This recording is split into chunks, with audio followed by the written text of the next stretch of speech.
নামাজ কে ওয়াজিবাত, নামাজের ওয়াজিব কটা বললাম? 9টা।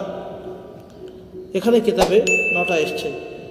নাম্বার 1, আলহামদু পড়না, আলহামদুলিল্লাহ রব্বিল আলমিন এই সূরা পড়া।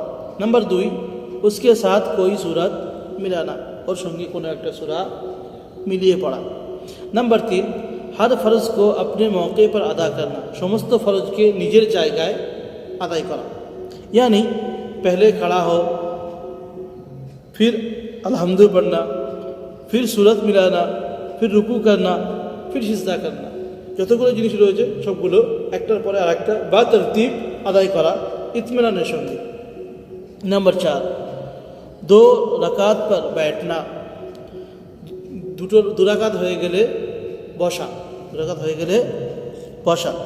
नंबर 5, दोनों বৈঠকোं में अत्ताहियात पढ़ना, দুটো বৈঠক মানে দ্বিতীয় রাকাতের বসা এবং চতুর্থ রাকাতে শেষে বসা, দুটো বসাতে अत्ताहियातও পড়তে হবে।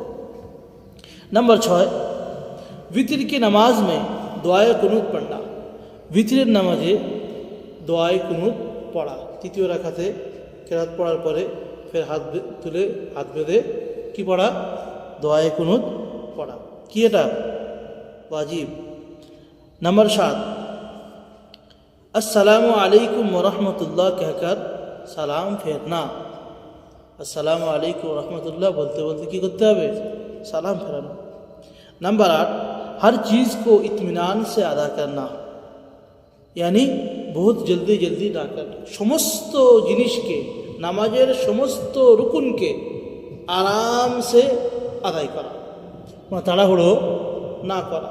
দাঁড়িয়েছো শান্তভাবে দাঁড়াও, রুকুতে গিয়েছো শান্তভাবে রুকু করো, রুকু থেকে শান্তভাবে উঠে সোজা হয়ে স্ট্রেট সোজা হয়ে আগে দাঁড়াও, তারপরে সেজদায় যাওয়ার জন্য। না হলে রুকুই গেলাম, মাথা তুললাম, মাথা সোজা হওয়ার আগে ফের চলে গেলাম সেজদায়, এরকম না। সমস্ত রুকুনকে আস্তে আস্তে आराम से अदाय करा। नंबर 9, फ़र्ज़ की पहली 2 रकातों में अलहम्दु के साथ सूरत मिलाना, ফরজের প্রথম 2টো রাকাতে, ফরজ নামাজের প্রথম 2 রাকাতে আলহামদুর সঙ্গে 2টো সূরা মেলানো। যদি 4 রাকাত নামাজ হয় প্রথম 2 রাকাতে আলহামদুর সঙ্গে 2টো সূরা পড়বে এবং দ্বিতীয় 2 রাকাতে শুধু আলহামদু শরীফ পড়বে, সূরাত মেলানো দরকার নেই। বা যদি শুধু 2 রাকাতওয়ালা নামাজ হয় তাহলে 2 রাকাতে সূরা ফাতিহা হবে এবং ওর সঙ্গে সূরাতও হবে। বাকি আরও নামাজ সম্বন্ধে অনেক মসলা রয়েছে, কালকে শোনাবো ইনশাআল্লাহ।